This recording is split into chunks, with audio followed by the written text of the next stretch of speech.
오늘은 제가 촬영하는 거를 그냥 라이브로 이렇게 하려고 합니다. 이제 좀 주기적으로 라이브를 하려고 하고요. 아마 많이 안 보시겠지만 그래도 그냥 촬영한다고 생각해 주시면 될 것 같아요. 이제 할아버지 보내드린 얘기를 좀 해볼까 합니다. 저희 할아버지가 계신데 지난 한 1년 6개월 동안 병원 생활을 하시다가 이번에 좀 세상을 떠나셨습니다. 1년 반 전에 아무도 없는 집에서 뇌경색이 오셨다고 하고 뇌혈관이 막힌 거죠.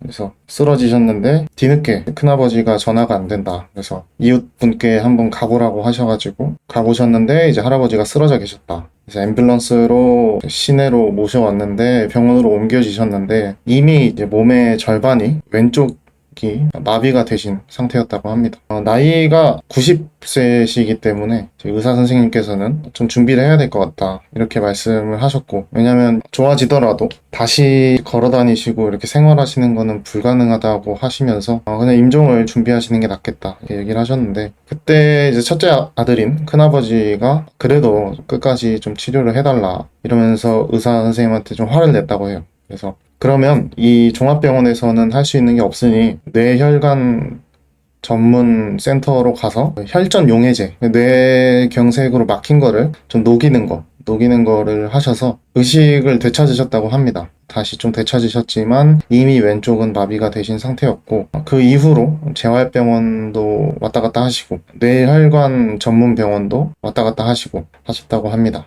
저도 이제 할아버지가 쓰러지시고 나서 다시 뇌혈관 병원에 계실 때 몇 번 뵈러 갔었는데, 처음에는 저를 알아보시고 저희 손자들도 다 알아보시고 짧게 말도 이제 잘 하시고 복숭아 같은 것도 드시고, 복숭아를 좋아하셨기 때문에. 근데 이제 상태가 좋아졌다가 안 좋아졌다가 이렇게 반복을 하시다가 나중에는 재활병원에 갔는데 거의 이제 알아보시지도 못하는, 이제 거의 눈 뜨는 것도 힘들어 하시는 그런 정도가 되셨고, 그러다가 뭐 중간에 코로나도 걸리시고 중간에 뭐 침도 맞으러 다니시고 그러다가 이번에는 폐혈증이 와서 눈을 감으셨다고 합니다. 몇 번씩 이제 위기가 왔다가 다시 괜찮아지시고 하셨기 때문에 또 간호사분이 이제 할아버지랑 큰아버지께 임종실로 가야 될 것 같다, 임종을 맞이하는 방으로 옮겨셔야 될 것 같다 라고 하시니까, 그때 이제 할아버지가 눈을 좀 크게 뜨시면서 놀라신 것 같다, 놀라셨다 라고 큰아빠는 말씀하시더라고요. 근데 이제 다른 가족분들은 아마 큰아빠가 그렇게 느끼셨을 거다, 그러지는 못하실 거다 라고 하셨는데, 그래도 이제 큰아빠는 좀 자식이라서 그렇게 느끼신 것 같아요.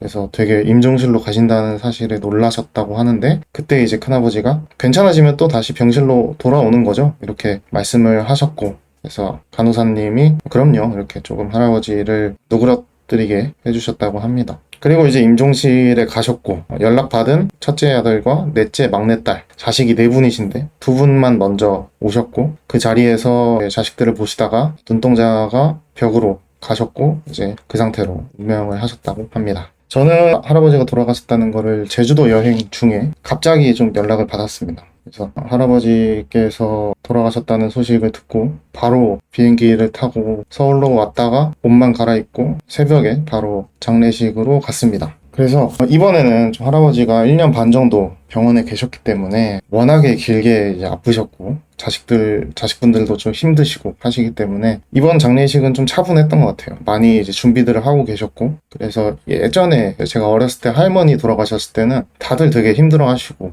그러셨었는데 이번에는 좀 그러지 않으셨던 것 같습니다. 자식들을 위해서 이제 부모님들은 병원에서 좀 아프시다가 돌아가셔야 된다 뭐 이런 얘기도 있는데, 그래서 그런지 되게 분위기는 무겁지 않았던 것 같아요. 또 나름 좀 다들 웃으시면서 좀 상을 치렀던 것 같습니다. 집에 와서 이제 정장을 다 차려입고 새벽에 도착을 했는데 가족들은 정장을 빌려주더라고요. 그래서 그 정장을 입고 빈소를 좀 지켰습니다. 빈소에 2명 이상이 꼭 있어야 한다, 뭐 그렇게 할아버지가 혼자 계시지 않게 해야 된다 이런 얘기를 들어서 어른들이 이제 손님을 맞으러 가면 저랑 다른 손자나 손녀들이 빈소를 돌아가면서 지켰습니다. 중간중간에 어른들은 이제 입관식 에도 다녀오시고 빈소에서 제사도 지내고 그런 식으로 했습니다. 거기 장례 지도사분이 주도를 다 해주시더라고요. 그래서 제사를 지내는데 할아버지한테 막내딸, 저한테는 작은 고모가 많이 우셨습니다. 많이 힘들어 하시고, 다른 분들은 그냥 떳떳하게 계셨지만은 막내딸이시라 그런지 좀 많이 우셨고, 우시면서도 되게 힘들어 했던 것 같아요. 우는 게 생각보다 체력 소모가 심하기 때문에 그래서 신체적으로나 정신적으로나 많이 힘들어 하셨던 것 같습니다. 그렇게 장례식을 하고 셋째 날 아침에 발인을 하기 위해서 시골 할아버지 댁으로 다 같이 이동을 했습니다. 그래서 할머니가 돌아가셨을 때는 제가 초등학교 5학년이었거든요. 근데 이제 12살이었는데 제가 장손이라는 이유로 영정사진을 제가 들었습니다. 제가 들고 할머니 댁에서 산소까지 꽃상여랑 같이 걸어간 다음에 하관식도 하고 이렇게 했는데, 그때는 할머니가 좀 갑작스럽게 돌아가셔서 다들 좀 되게 힘들어 했었거든요. 근데 이제 그 어린 애가 영정사진을 들고 시골집을 한 바퀴 돌고 막 꽃상여 또 하고 막 그때는 막 장성곡도 부르고, 그래서 제가 이제 들고 있는 사진을 보고 다들 우시기도 하시고 다들 가족분들이 힘들어 하시는 걸 보면서 저도 되게 힘들었던 것 같아요. 그때 기억이 남는 게 아버지가 영정사진을 들고 있는 저를 붙잡고서 이제 시골 오면 할머니 못 본다 뭐 이런 얘기를 하시면서 우시는 게 되게 충격이었던 것 같아요. 어렸을 때라 그러니 아버지가 감정적으로 무너지는 걸 보는 게 좀 쉽지 않았던 것 같습니다. 그래서 좀 갑작스러운 그런 돌아가시는 것에 대한 가족들의 슬픔이 너무 제가 크게 느껴져서 어렸는데 되게 힘들었던 것 같아요. 그래서 이번에는 좀 영정사진을 들고 싶지 않다 이렇게 생각을 했었는데, 다행히 제가 뭐 삼재라고 하더라고요. 삼재라고 해서 제 동생이 직무대행을 수행했습니다. 근데 다행히 이번에는 뭐 꽃상여 이런 것도 안 하고 장송곡도 안 부르고 되게 오랜 시간 아프시다가 돌아가셔서 그런지 동생은 뭐 큰 충격을 받지는 않은 것 같아요. 다행히 그런 것 같습니다. 근데 이번에는 제 동생이 할아버지 영정사진과 가족들 다 같이 이제 할아버지 댁을 한 바퀴 도는데, 저희 어머니는 이제 며느리죠. 며느리인 저희 어머니랑 막내 따님인 작은 고모는 많이 우셨습니다. 나중에 이제 들어보니까 어머니랑 이제 저희 할아버지랑 한 스토리가 있었는데, 할아버지가 이제 병원 생활이 너무 힘드시니까 맨날 뭐 약기운에 취해 계시고 제대로 눈도 뜨기 힘들어 하시고 그 상황에 또 재활을 해야 된다고 막 괴롭히니까, 할아버지 입장에서 괴롭히니까 이 시골집에 너무 가고 싶어 하셨는데, 이제 저희 어머니가 아버님 이제 시골집 한번 언제 가요 이렇게 말씀을 하셨나 봐요. 근데 할아버지가 그 얘기가 계속 기억이 나셨는지 애미 언제 오냐고 시골집 가야 되는데 이렇게 얘기를 하셨다고 합니다. 그래서 이번에 좀 다시 괜찮아지시면 이제 할아버지가 누워 계신 채로 같이 시골집을 한 바퀴 돌자 이렇게 생각을 하셨는데, 그러지 못하고 떠나시게 돼서 더 눈물이 나셨다고 합니다. 그래서 그 집에서 좀 많이들 눈물을 흘리셨던 것 같아요. 그리고 그 시골집에는 할아버지가 아끼시는 강아지도 한 마리 있습니다. 덩치가 엄청 큰 약간 풍산개 강아지인데, 할아버지가 원래 강아지를 엄청 좋아하셨다고 해요. 할머니는 반대를 하셨는데 맨날 장에 다녀오시면 새끼 강아지를 한 마리 꼭 데려오셔서 키우셨다고 하더라고요. 그 강아지가 또 얼마나 이제 보고 싶었을까, 그런 안타까운 마음도 들었고, 그리고 우리 교과서에서만 배우는 옛날에 화전농, 소작농 이렇게 땅을 태워가지고 농사를 지을 데가 없으니까 땅을 태워서 그 재를 가지고 농사를 짓고, 아니면은 남의 땅에 농사를 짓고 그 대가로 농작물 80%를 주는 뭐 이런 생활을 하셨다고 합니다. 소작농이 제 교과서에서만 배웠는데, 그래도 그렇다고 농작물을 80%나 떼간다는 게 참 심하죠. 그렇게 사시다가 엄청 가난하게 사셨더라고요. 그러다가 조금씩 이제 돈을 모으시고 땅도 하나씩 사셔서 요새 지금 이제 시골집도 지으시고 논과 밭도 이제 가지게 되셨다고 합니다. 그렇게 본인 할아버지가 일구신 그런 동네가 떠나시기 전에 마지막으로 한번 보고 싶으셨을 텐데 못 보고 가신 게 좀 많이 아쉬웠습니다. 제 동생이 또 이런 얘기를 했는데, 건물주가 80% 임대료로 떼가는 거랑 뭐가 다르냐 이런 얘기를 하기도 했고, 80%는 좀 너무 심하더라고요. 그랬다고 합니다. 이 얘기가 여기 나오네요. 요양병원 얘기인데, 할아버지가 이제 재활병원이랑 뇌혈관병원을 오가시면서 왔다 갔다 하시면서 이제 첫째 아들인 큰아빠랑 나머지 이제 3명의 자식들이 좀 의견이 많이 갈렸다고 하더라고요. 나머지 이제 3분의 자식들은 할아버지를 요양병원에 보내서 좀 마무리도 잘 하시게 하고 좀 덜 아프시게, 통증 그런 주사도 많이 놓잖아요. 그래서 그게 통증도 좀 관리받고 이렇게 안 아프시게 있다가 천천히 마무리 하시는 게 어떻겠냐 이렇게 하셨는데, 이제 큰아버지는 약간 옛날 분이시기도 하고 조금 시골에 많이 계시다 보니까 요양병원에 대한 음모론이 있더라고요. 요양병원에 가면 굶겨가지고 삐쩍 말라가지고 죽게 된다, 아니면 뭐 요양병원에 보내게 되면 불효자다, 이런 얘기가 시골에는 많이 있다고 하더라고요. 약간 우리로 치면 호스피스에 대한 선입견 같은 거겠죠. 근데 이제 아프니까 삐쩍 말라서 죽는 거는 당연한 건데, 어떻게 보면 이제 할아버지들 입장에서는 거기 다녀오니까 삐쩍 말라서 죽더라 이렇게 좀 보이셨나 봐요. 그래서 큰아버지는 끝까지 재활병원에, 그죠? 사실 요양병원에 가면 거의 다 돌아가신다는 게 맞죠. 근데 어떻게 보면은 이게 앞뒤가 바뀐 것 같아요.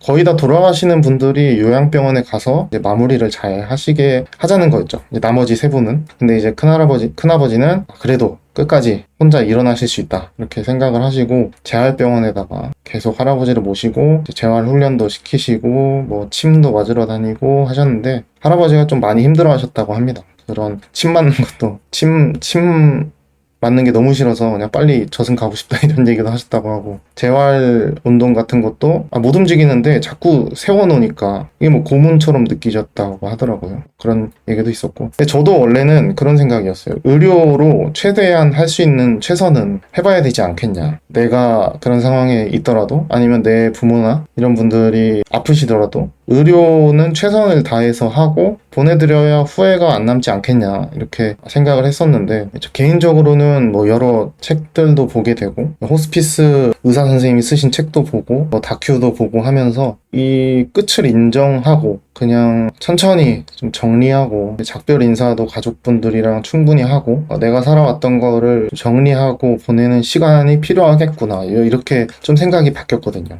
그래서 대부분의 이제 우리나라 사람들은 병원만 돌아다니다가 이 병원 저 병원 옮겨 다니다가 온몸에 호스를 끼고 정신없이 돌아가신다, 이런 얘기가 있던데, 좀 그런 면에서 할아버지도 좀 천천히 통증 치료도 받으시면서 아프지 않게 케어도 받으시고 가족들과도 충분히 인사하시고 시골집도 한번 가시고 시골집 강아지랑도 인사하시고 그렇게 가시면 어땠을까 하는 그런 아쉬움도 조금 있었던 것 같습니다. 하지만 뭐 자식들 입장에서는 자식의 도리를 끝까지 하고 싶으셨겠죠. 그래서 아마 그렇게 하시지 않았을까 싶습니다. 그래서 오랜만에 이렇게 장례식에 다녀오고 가까운 가족의 죽음을 좀 경험하고 하다 보니까 나도 언젠가는 죽고 우리도 언젠가는 죽고, 그게 지금 당장일 수도 있고 언제인지는 모르는 거니까, 그래서 이 다음 글에서는 제 죽음을 좀 미리 준비하고 유서도 미리 써보고 그런 시간을 좀 가지려고 합니다. 분명히 이제 누구나 다 돌아가시는데 일상에서는 그런 걸 느끼지 못하죠. 참 그게 참 신기하기도 하고, 아니면 죽음을 염두에 두고 살면 너무 힘들 것 같기도 하고. 그래서 저는 이제 태어나시기 전에 외할아버지 외할머니가 돌아가시고, 초등학교 때 할머니가 돌아가시고, 이번에 할아버지가 돌아가시면서 조부모님은 이제 모두 다 돌아가셨습니다. 그래서 뭐 죽으면 뭐 아무것도 남지 않는다, 삶이 무상하다, 어차피 뭐 죽는 거 다 의미 없다, 이런 생각도 들기도 하면서, 그래 뭐 어차피 죽을 텐데 의미 있게 살다가 가자, 더 많은 사람들한테 좋은 영향을 주고 가자, 더 많은 사람들을 좀 행복하게 하고 가자, 이렇게 좀 더 잘 살아봐야겠다는 생각도 했던 것 같습니다.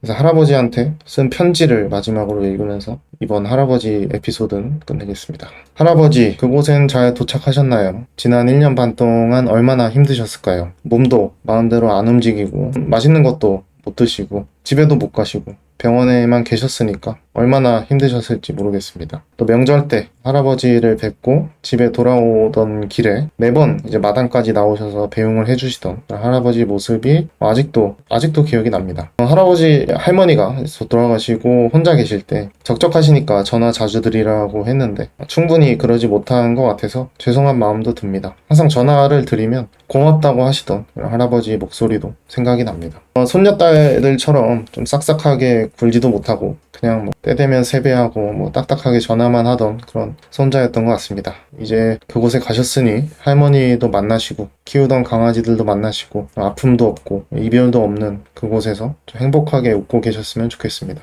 그리고 항상 저희 곁에 계시는 수호천사가 되셨다고 생각하고 저도 힘차게 살아보겠습니다. 네, 이렇게 할아버지를 보내드렸습니다. 쉽지 않았던 것 같아요. 장례식이 정말 체력적으로 힘들고 그 과정에서 친척들이랑 뭔가 전우 같은 느낌도 들고, 그리고 또 엄청 더운 날 하관식을 하느라 정말 힘들었던 것 같습니다. 체력적으로. 제가 또 고도비만이라 더운 거는 못 때문에 그랬던 것 같습니다.